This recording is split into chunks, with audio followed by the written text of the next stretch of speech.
যখন জন্ম নেয় না, তো যারা দাদি নানি চাচি যারা ওখানে ভিতরে থাকে, ও তারা এবারে বাচ্চা বের হবার পরে এবারে হাতটার নখগুলো ভালো করে দেখে, টাকে কান টানগুলো ঠিক আছে কিনা, সব কিছু চোখ টোকগুলো, হ্যাঁ ঠিক আছে গো, ঠিক আছে, খবরদার বাচ্চা ছেলে হয়েছে মেয়ে হয়েছে, ঠিক আছে, সব ঠিক হয়েছে, সব আছে, চোখ আছে, বুরু আছে, মাথায় চুল আছে, হাত পা ওর নখটুকু পর্যন্ত বেশ গজিয়েছে।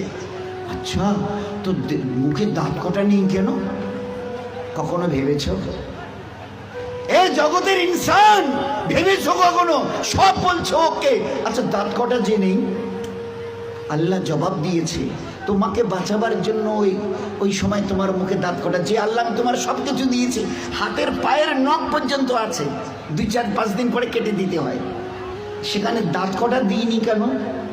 তোমাকে বাঁচাবার জন্যে। আমাকে চেনো আমি কত বড় মেহেরবান তোমার জন্যে, শুধু তোমাকে বাঁচানোর জন্যে। তোমার মায়ের পেট থেকে বেরিয়ে আসার সময় তোমার মুখে দাঁত কটা দেয়নি। যদি দাঁত কটা পেতে না, তো মায়ের সিনার ওই নরম গোশে স্তনে কামড় দিয়ে দিয়ে ক্ষতবিক্ষত ঘা করতে, 3-4 দিন ওইভাবে ঘা তাজা হওয়ার পরে মায়ের চোখের সামনে তুমি তরপাতে, জবাই করা মুরগিকে যেভাবে তরপাতে দেখো, ওইভাবে মায়ের সামনে তরপাতে, আর তরপাতে মরে যেতে তুমি। তোমার মা একটাবার বুকে তুলে তার নিজের সিনা তোমার মুখে লাগাতো না, এই জন্য তুমি কামড় দিয়ে ঘা করে দিয়েছো।